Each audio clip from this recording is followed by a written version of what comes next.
امام البصری خطاب کر رہے تھے تو انہوں نے کہا کہ اگر تم اللہ کا دروازہ کھولنا چاہتے ہو، اللہ کے ڈور پہ نوک کرنا چاہتے ہو تو یہ والا عمل کرو.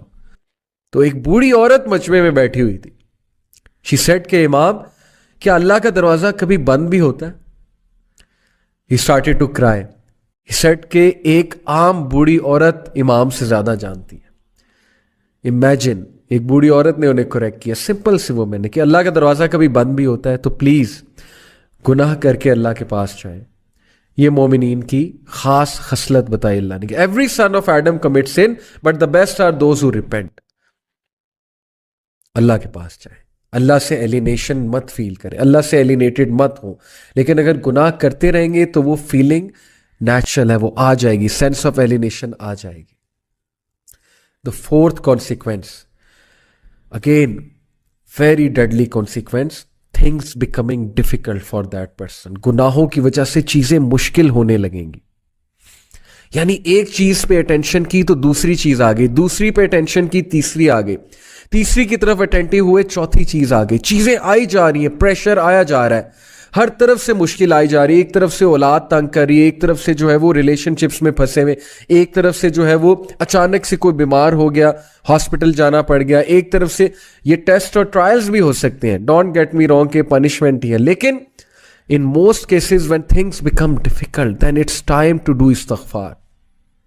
کیسے کتنا یہ ہمارے ساتھ زیادہ ہوتا ہے، ایک طرف سے پرابلم آئی وہ حل ہوئی، دوسری طرف سے آ گئی، ابھی وہ ہو رہی تھی تیسری طرف سے آ گئی. It's time you do sajdah, you submit to Allah, you say یا اللہ، یا اللہ بس، یا میرے رب مجھے معاف کر دے، یا میرے رب مجھے راہ دکھا دے، یا میرے رب things have become difficult for me, life has become constructed for me, یا اللہ بکھر گیا ہوں سمیٹ دے، یا اللہ تنگ آ گیا ہوں بس، یا اللہ گناہوں میں پڑا ہوا ہوں نکال لے، یا رب نکال لے. So please when things become difficult for you, understand, see your routine. کہیں آپ کوئی گناہ تو نہیں کر رہے، کسی کا دل تو نہیں توڑ رہے، کہیں آپ حقوق العباد میں تو کمی نہیں کر رہے. لوگ حقوق العباد میں کمی کرتے ہیں اپنے برے اخلاق کی وجہ سے، اس کی وجہ سے بھی things become difficult. یا کسی گناہ میں مبتلا ہوتے ہیں، صدقہ کریں، غریبوں کو کھانا کھلائیں، گناہوں سے نکلیں. Number 5th consequence, the sinner will find darkness in his heart, according to ابن القیم. اور یہ بہت سی احادیث سے ڈیرائیو شدہ کانسیپٹ ہے. What is meant by darkness in heart؟ ایک تو یہ ہے نا کہ گناہ کی زیادہ چاہت ہونا اور نیکی سے کنسٹرکٹڈ فیل کرنا، نیکی کے حوالے سے، نیکی کے حوالے سے بہت ہی ریزسٹنس فیل کرنا دل میں. اور ڈارکنس سے ایک اور مراد ہے اسکالرس کی، ڈارکنس سے مراد ہے کنفیوژن. جو بندہ گناہوں میں مبتلا ہوتا ہے نا، اس کی کنفیوز اسٹیٹ ہوتی ہے. یو مسٹ ہیو سین، آپ اس سے بات کریں یو ول ریئلائز کہ پتہ نہیں وہ کیا بات کر رہا ہے. ہی از آل کنفیوزڈ اور شی از آل کنفیوزڈ. گناہوں کو ڈیفینڈ کرنا، غلط اعمال کے ڈیفینس میں عجیب و غریب دلائل لے کر آنا، اور پھر اپنی کنفیوژن کی وجہ سے انوویشنز میں پڑ جانا، مزید گناہوں میں پڑ جانا. That is the darkness in the heart, confusion in the heart. And that's because of the sins. استغفار کریں. اس کنفیوژن، یہ کنفیوژن ختم ہوگی، آپ کو حق حق نظر آئے گا، باطل باطل نظر آئے گا. بہت سے لوگ کو آپ نے دیکھا ہوگا کہ گناہوں کی وجہ سے وہ باتیں ایسی کرتے ہیں کہ اگلا کہتا ہے یار this person is all confused, they are not making any logic at all. So please یہ ڈارکنس کو ختم کریں with the obedience of Allah. Abdullah ibn Abbas کا میں آپ کو ایک کوٹ سناتا ہوں. He said good deeds make the face light, give light to the heart and bring about ample provision, physical strength and love in people's heart. سبحان اللہ. اچھے اعمال، نیکی کے کیا کیا فائدے ہیں سن لیں. Number 1، make the face light. آپ کا چہرہ کھلا کھلا ہوگا، کانفیڈنس نظر آئے گا، سیلف اسٹیم نظر آئے گی آپ کے چہرے پہ. آپ کی باڈی لینگویج ہی چینج ہو جائے گی نیکی والے اعمال سے. آپ کا چہرہ، اس پہ ایک الگ ہی روشنی نظر آ رہی ہوگی، ایک الگ ہی کانفیڈنس نظر آ رہا ہوگا. And second benefit, gives light to the heart. Good deeds give light to the heart. دل میں روشنی آئے گی، لائٹ آئے گی. دل اچھا ہے تو زبان اچھی ہے، because your tongue is the mirror of the heart. جب تک زبان سخت ہے، زبان سے